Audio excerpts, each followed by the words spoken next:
Hey guys, in this video I'm going to show you how you can install and set up PostgreSQL on your Windows operating system. So first of all, what is PostgreSQL? So PostgreSQL is an open source advanced object relational database management system, which is one of the most popular object relational database systems around. So let's get started and let's see how we can install PostgreSQL.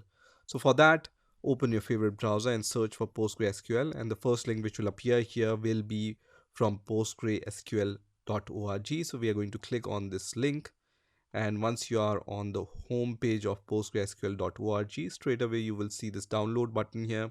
So I'm going to click on this download button, and then you will see several options for installing Postgre on various different operating systems. We are on Windows operating system, so we are going to click on this Windows button here, and it's going to redirect us to this web page. So the installer for Windows is made available by EDB. So you can see, download the installer certified by EDB for all supported PostgreSQL versions. Also, you can see it's written here that this installer includes the PostgreSQL server, pgAdmin, and also it includes Stack Builder, which is a package manager for downloading and installing additional PostgreSQL drivers and tools, right? So let's click on this download the installer link, which is going to redirect us to this web page, which is on this enterprisedb.com website. So we're going to agree and proceed here, and then we are going to choose this version, which is 17.2, which is the latest version at the time of making this video. And the link which we need to click here is this one, which is under Windows x86-64. So let me click on this button or link here, which is going to start the download of this PostgreSQL 17.2 Windows exe file. So once this exe file is downloaded, let me click on this file here and let me minimize the browser. And first of all, I can see this warning which says, do you want to allow this app to make changes on your device? I'm going to click on yes here. So now this installer has been started. At this point, we just need to click on the next button here. This will be the default location where PostgreSQL will be installed. So if you don't have the good reason to change this location, just leave it as default and then click on next here. So these are all the components which will be installed. So PostgreSQL server, which is the database server, pgAdmin 4, which is the graphical user interface for managing your databases, Stack Builder, which is a package manager for installing PostgreSQL related drivers and tools, and then the command line tools. So I'm going to leave everything as checked, which is going to install all these four components, and then I'm going to click on next here. This is the data directory where your database related data will be saved. So if you don't have the good reason to change this location, just leave it as default and then click on next. And now you need to provide the password for the super user or the Postgre user. Here I'm going to give a very simple password, but you are free to choose a very complex password or strong password. So I have given root as my password just to let you know, but you can choose anything as the password. Let me click on next here. This is the default port where your Postgres server starts on your local host. So if you don't have the good reason to change this port, just leave it as default, because generally this is the port which is associated with the PostgreSQL. So let me click on next here. Now in the locale, you can either leave it as default, which is going to take the default locale, or you can choose any one locale from here. So let me choose English locale here, and then let me click on next. And then you have the pre-installation summary, so you can just go through this summary, and if everything looks okay to you, click on next. And it says setup is now ready to begin installing, so I'm going to click on next once again. So this is going to start the process of installing all the components which we have selected. So at this point you just need to wait for a few seconds until this progress bar reaches to the 100% mark. So after some time, I can see this message which says completing the Postgre setup wizard. And also it shows me this checkbox with this message which says stack builder may be used for download and install of additional tools and drivers.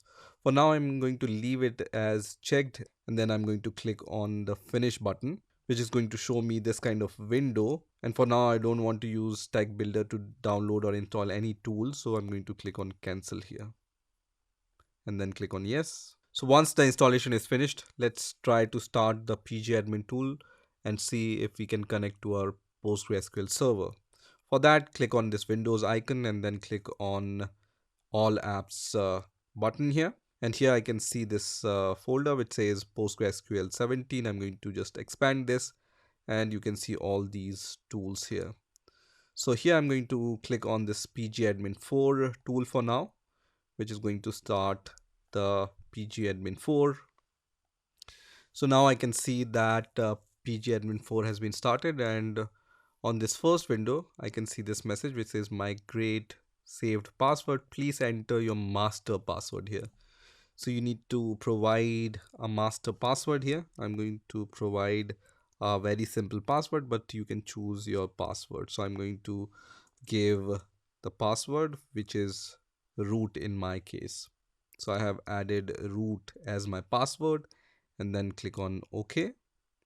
And then it says password previously saved are re-encrypted using encryption key stored in Windows WinVault keyring. So I'm going to click on OK. And once that's done, you can see I have this Postgre, which is PostgreSQL 17. So I'm going to try to connect to this Postgre 17. So let me double click on this. And here I need to give my password. So this is the password which I have saved at the time of installation. So I'm going to give the same password which I have given at the time of installation. And I'm going to click on save password and then click on OK, which is going to connect to my PostgreSQL server. And it's going to show me this kind of output. So let me maximize this. Here I can see the databases. One database which comes by default with PostgreSQL is this one, which is Postgres. And then under schemas, you will be able to see the tables here, right? Right now there is no table, right?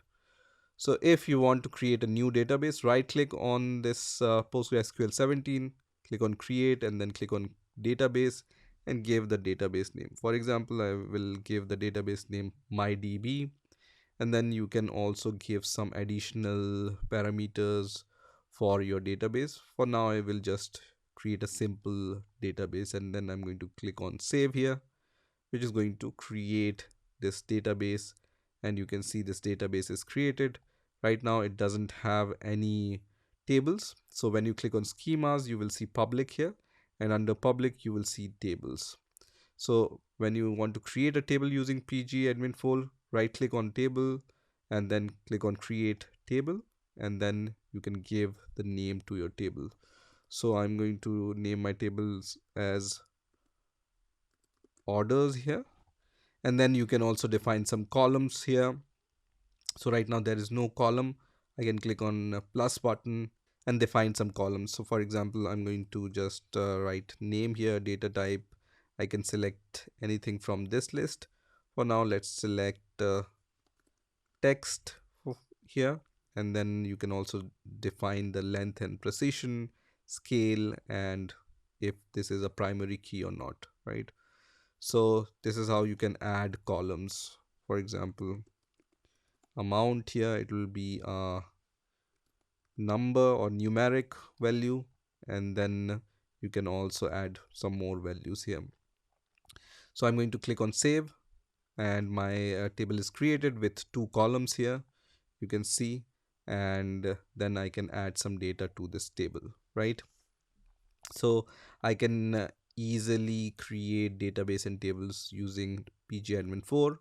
For viewing the data, I can select my table and then either right click here and then click on view all rows, or you can also click on this all rows icon here, which is going to show all the data here. So right now I don't have any data, so I don't see any data here, but I can see the column names, right?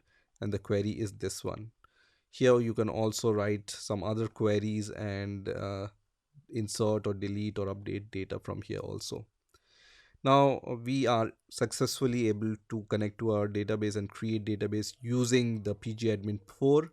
Let's also try to use the Psql tool, which is a command line tool. So for that, I'm going to click on the Windows icon and then click on all apps, and under Postgre, I'm going to select this time this tool which is called SQL shell or PSQL. So let me click on that, and to connect to that, you will see server name. Localhost is the default server name. I'm going to just press enter here. Then the database name is Postgre, which is default. I'm going to press enter. Port is 5432. I'm going to press enter once again, and user is Postgre. Press enter once again, and then provide the password. So I'm going to provide the password which I have set at the time of installation, and then press enter, and then I'm connected to my PostgreSQL using the PSQL tool. Here to list all the databases, I can type \L and then press enter, and it's going to show me all the databases. You can see this database is created by me, which is my DB. So to switch to this database, I can press \C and the name of my database, which is my DB, and then press enter, and I will be switched to this database. And then to list out the table, I can give this command, which is \DT, and then press enter, and it gives me the table name, which is order, and type is table, and the owner is Postgre, right?